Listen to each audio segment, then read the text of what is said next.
Hello বন্ধুরা, নানান ব্যঞ্জনে তোমাদের সকলকে স্বাগত জানিয়ে আজ তোমাদের নিরামিষ একটা মোচার ঘন্ট বানিয়ে দেখাচ্ছি। এখানে এই যে মোচার ফুলগুলো নিয়েছি, এগুলোকে এইভাবে কুচি করে কেটে নেওয়া হয়েছে। এখন এগুলোকে আমি সিদ্ধ করে নেব। আর এদিকে ছোলা ভেজানো হয়েছে, ছোলাগুলোকে সিদ্ধ করে নেব লবণ দিয়ে।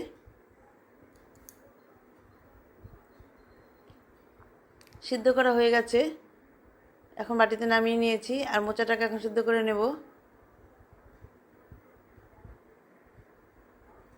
দুটাকে আমি একসঙ্গে সিদ্ধ করিনি, কারণ মোচাটাকে আমি একটুখানি হালকা একটু মুথে নেব, ওই জন্য।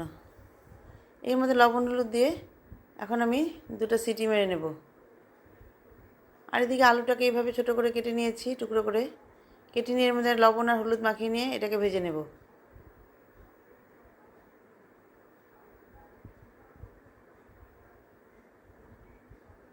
লবণ হলুদ দিয়ে মাখানো হয়ে গেছে, আলুগুলোকে আমি এইভাবে ভেজে নিয়েছি।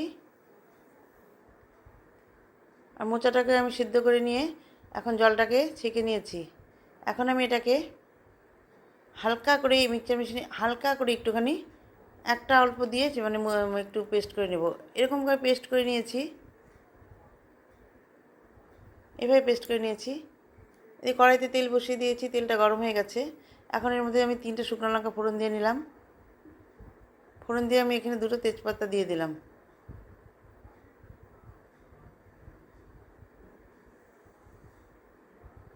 এখন এর মধ্যে আমি এলাচ আর দারচিনি আর লং দিয়ে দিলাম, দিয়ে একটু ভেজে নিচ্ছি।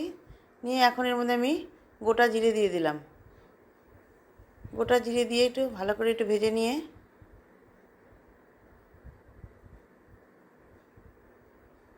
এখন এর মধ্যে টমেটো টুকরো করে দিয়ে দিলাম। দিয়ে টমেটোটাকে ভালো করে ভেজে নেব। ভালো করে ভেজে নিয়েছি। এখন এর মধ্যে আমি আদা আর কাঁচা লঙ্কার পেস্টটা দিয়ে দিলাম। আদা কাঁচা লঙ্কার পেস্টটা দিয়ে এখন এর মধ্যে মোচাটা দিয়ে দিচ্ছি। মোচাটা দিয়ে ভালো করে তেলের সাথে আর মশলার সাথে মিশিয়ে নিচ্ছি।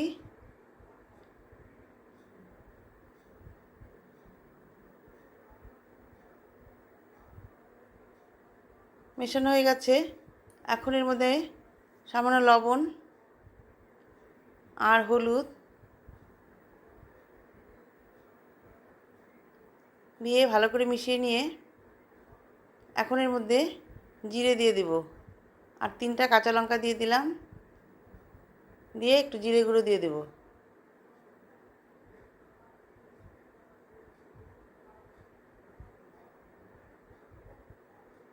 এখন এর মধ্যে জিরে গুঁড়ো দিলাম, দিয়ে মোচার সঙ্গে ভালো করে মিশিয়ে নেব।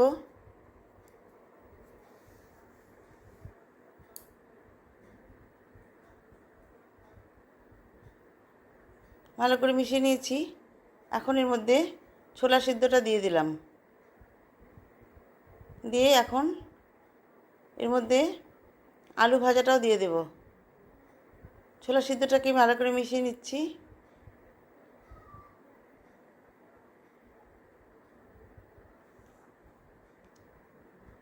এখন এর মধ্যে আলু ভাজাটা দিয়ে দিলাম।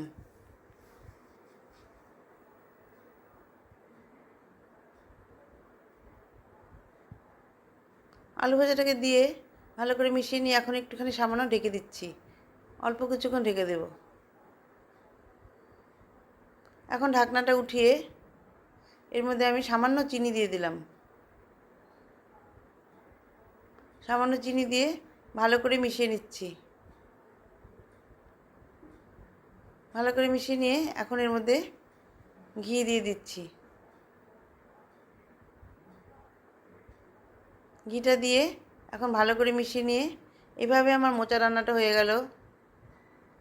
বন্ধুরা, তোমরা যে যেখানে থাকো প্লিজ একটু সাবস্ক্রাইব করে পাশে আসবে। নমস্কার।